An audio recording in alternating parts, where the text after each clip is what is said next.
Alright, just a simple week, just 2 cards to support Alchemagic. So let's begin, but first, cards from the last few days. So first off, let's finish off Token Rambu. Our first card is a double rare, Ichigo Hitofiri, grade 2 tank power and skillless. During your turn, if you have 3 or more rearguards with Toshiro in their name, this unit gets plus 10k power. Not bad. Second skill, Auto Rearguard. When this card attacks, if this unit has 30k or more power, cost counterblast 2, this unit gets plus 1 crit into the end of that battle. Well, already gives itself 10k, so with one more trigger, well, 30k right there. Although it is a counterblast 2, so I'm not sure what you do that. Next, Otomaru. Grade 3, 10k power. Yup, that's right, a grade 3 with 10k power. And it's skillless. Auto, when placed on rearguard, this unit gets plus 5k power until the end of the turn. This unit gets plus 5k power until the end of the turn, but if your opponent's Vanguard is grade 3, 10k instead. That's okay. But second skill, Auto, when retired from rearguard during your opponent's turn, cost counterblast 1, put this card from a drop zone to your hand. So basically, your opponent will not want to retire this because you're just going to get it back no matter what. It's a nice counter against those control decks, technically. Next, Shishisho. Grade 2, 8k power and skillless. Count rearguard. This card cannot be chosen by your opponent's card effects. Nice. Resists. Second effect, Auto Rearguard. When your Vanguard attack hits, cost counterblast 1, soul blast 1, draw a card. This unit gets plus 5k power until the end of turn. Well, your Vanguard is very likely to attack hits, so this skill shouldn't be that difficult. Although it is kinda costly though. And then we go to Kogarasumaru. Grade 2, tank power and skillless. Count, front or rear guard. When your over trigger is excluded by its card effect, you may add it to your hand instead. So basically it doesn't waste the over trigger, you can reuse the over trigger, that's all it is. But it's a 1 out of 46 chance. And then we go to Iwatushi. Grade 3, 13 power and skillless. Count, rear guard. If you have 4 more grade 1 or less units, when this unit attacks a Vanguard, it can also battle all your opponent's grade 2 or greater rear guards at the same time. That's pretty good, it attacks big power units. And luckily this is a grade 3 with 30k base power, so that's pretty much like most of them. So not too bad.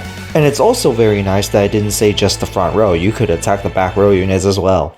And now to the cards for the second D booster, we're going to start off with Drag Raider Idris. Grade 1, 5k power and skillless.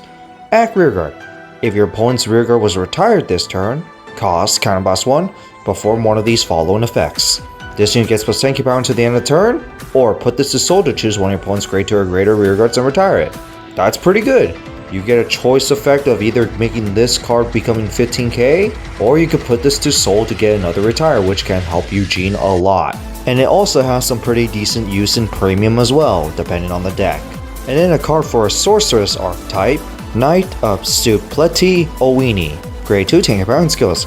Auto, when this card is placed on rearguard, if your Vanguard is Hexa Orb Sorceress, cost Soul Blast 1, look at the top 2 cards of your deck, choose up to 2 cards from among them and put them to the top, put the rest at the bottom of the deck in any order.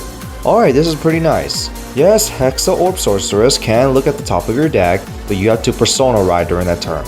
So during the turn before you can play the Persona Ride effect, you can use this card to look at the top cards of your deck to make sure that you're more likely to get your triggers. Because this archetype focuses on drive checking triggers, like its second skill where Auto Rearguard, when your drive check reveals a trigger unit, cost counterblast 1, this unit gets plus 10k power until the end of the turn. Second skill is like a whatever, but the first skill is what's important because you can look at the top cards of your deck.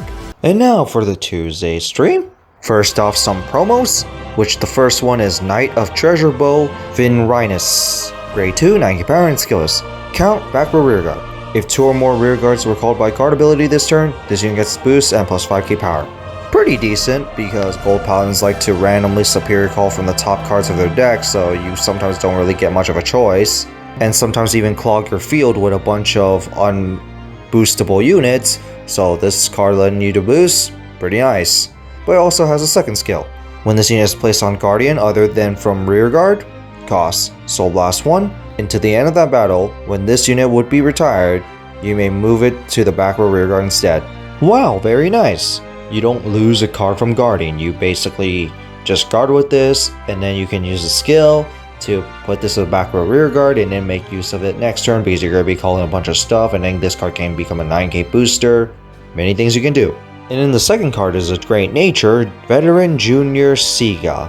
Grade 1, 8k power and skills. Auto rearguard at the end of your turn, costs Soul Blast 1, retire all your rearguards at the same column as this unit. If 2 units were retired, choose one of your Vanguard, search your deck for one card with the same card name as that unit, and add it to your hand. You know, I really wish they actually make this card for the current overdress standard, but nonetheless, this card is really good.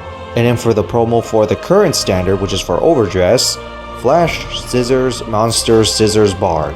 Grade 2, tank your power, it's a Brand Gate unit, and it skills. Auto Rearguard, when this card attacks, if you have a set order in your order zone, cost Soul Blast 1, into the end of that battle, this card gets plus 5k power. Don't bother with this. And then before we go to the main event, we already got some encounter cards revealed, but here is Blaster Dark Encounter.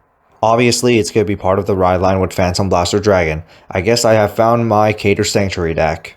Now to the actual support for Alchemagic. Our first card is Regurgitation from the Underworld, which is a grade 3 normal order, and its skill is costs Counterblast 1, Soul Blast 1, choose one of any player's rearguards and retire it. And then choose one card with the same grade as that unit from the drop zone and call it to rearguard. And if you perform Alchemagic with this card, you can choose 2 instead. Damn, this is pretty good. Reminds me a little bit with some of Gear Chronicles units as well, with the idea of replacing a card with the same grade. But this is an easy +2. Not only you can kill one of your opponent's rearguards, because it's any player's rearguards, you can also replenish 2 cards if you perform Alchemagic, which is very likely. So yeah, that's a lot of value right there. And then we got a normal unit, Rogue Head Hunter. Grade 1, 8k power and skillless. Count rearguard. If you play the order card this turn, this unit has plus 5k power. Very easy. Second skill, auto. When this card is placed on rearguard, the next time you will perform Alchemagic with an order and you would play it during this turn, you can reduce the cost by 1 counterblast. Very helpful, because with Alchemagic, you're essentially playing 2 order cards at the same time as 1 order card, so you're going to be combining the cost of 2 different order cards, which sometimes can end up being counterblast heavy. So this card letting you reduce that 1 extra counterblast is definitely really good. And also, being a 13k attacker for a deck that's going to be playing quite a bit of order cards, yeah, very nice. Oh, that's it for this stream. What do you guys think about the new Alchemagic cards? I think they're actually really good, especially the order card, because regardless, you're going to get quite a good amount of pluses with that one. And then that one grade 1 support card, very nice, considering that you're going to be using quite a bit of resources for combining 2 different order cards, so being able to reduce the cost, very helpful as well. But in that, I'm looking forward for what type of other cards that they're going to give for other archetypes. And now it's time to say goodbye.